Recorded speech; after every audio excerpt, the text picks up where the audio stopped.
ये कहानी है एक ऋषिपुत्र की। तो ऋषिपुत्र जो कि नाम है उनका श्रुत, और ये ऋषि आग के पुत्र हैं। तो उन्हें एक दिन मन में होता है ईश्वर से मिलने का, और वो ईश्वर से मिलने की जिद पकड़ लेते हैं। तो बालक मन तो आपको पता ही है, चंचल होता है।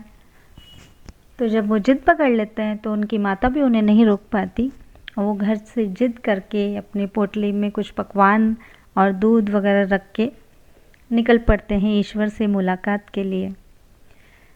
ईश्वर से मुलाकात के लिए जब वो जाते हैं तो जंगल की ओर बढ़ते हैं, और जंगल की ओर बढ़ते बढ़ते उन्हें एक बुढ़िया दिखाई देती हैं, जो कि एक चट्टान पे बैठे हुए कबूतरों को दाना डाल रही होती है। ऋषिपुत्र उन्हें देखकर उनके पास ही ठहर जाते हैं और वहीं बैठ जाते हैं। हालांकि ऋषिपुत्र की उम्र इस समय सिर्फ 5 साल थी, और वो उन्हें बैठे बैठे वहाँ निहारते रहते हैं, और देखते देखते उन्हें भूख लगाती है। तो जब वो खाना निकाल के अपनी पोटली से जो लेके आए थे वो खाने लगते हैं, तो अच्छे से खा के पेट भर के और वो अपना दूध पी के उसके बाद भूख को शांत करके जब उन माई की तरफ देखते हैं तो वो माई उन्हें गौर से देख रही होती है। ये देख के श्रुत को लगता है कि शायद माई को भी भूख लगी है और उन्हें भी ये पकवान चाहिए।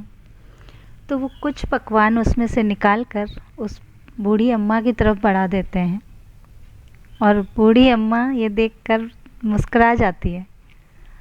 और जब श्रुत उनके मुस्कान की तरफ देखते हैं तो आय हाय, वो मतलब उस मुस्कान पे फिदा हो जाते हैं। उन्हें लगता कि आहा, इस मुस्कान के सिवा तो मैंने ऐसी मुस्कान कहीं दुनिया में और देखी ही नहीं। और वो उस मुस्कान से मोहित होते हुए उन्हें और एक पकवान देते हैं, और ये सिलसिला चलता रहता है और दोपहर हो जाती है। दोपहर होने के बाद में उन्हें थकान होने लगती है छोटे श्रुत को, और वो वहीं सो जाते हैं।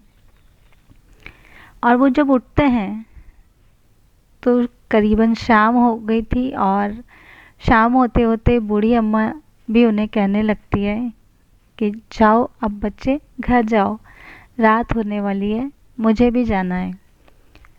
और श्रुत क्योंकि संतुष्ट हो चुके थे तो वो अपने घर की ओर निकल जाते हैं, और इधर बूढ़ी माई भी अपने घर की तरफ चली जाती हैं। जब श्रुत घर पर पहुंचते हैं और दरवाज़ा खटखटाते हैं तो उनकी माता उन्हें देखकर आश्चर्यचकित होकर पूछती है, क्या हुआ पुत्र, तुम तो ईश्वर के दर्शन के लिए निकले थे। और फिर वो अपना पूरा वाकया उन्हें सुनाते हैं अपनी माता को, और कहते हैं कि माँ, आज मैंने ईश्वर को देखा, और उनकी मुस्कान सबसे अलग, सबसे अच्छी, ऐसी मुस्कान मैंने कभी नहीं देखी। पर वो थोड़े उम्र में ज़्यादा थे, लेकिन मुस्कान उनकी बहुत अच्छी थी, शीतल थी, मन को आराम देने वाली थी। इधर यही किस्सा बूढ़ी अम्मा के घर पर होता है, और उनका पुत्र पूछता है, माता आज बहुत देर कर दी लौटने में। और माता यही किस्सा उन्हें सुनाती है कि हाँ पुत्र, आज मैंने ईश्वर को देखा, लेकिन वो मेरी सोच से बहुत छोटे थे, पर कद से क्या फ़र्क पड़ता है, ईश्वर तो ईश्वर है। तो इस तरह दोनों ने एक दूसरे में ईश्वर के दर्शन किए और आत्मसंतुष्टि को प्राप्त हुए। तो ऐसी और कहानी अगर आपको सुननी है, और आपको अगर ये कहानी अच्छी लगी हो, तो प्लीज़ मेरी मोटिवेशन के लिए लाइक कीजिए, सब्सक्राइब कीजिए और कमेंट कीजिए, ताकि मैं कुछ सुधार कर सकूं। राधे।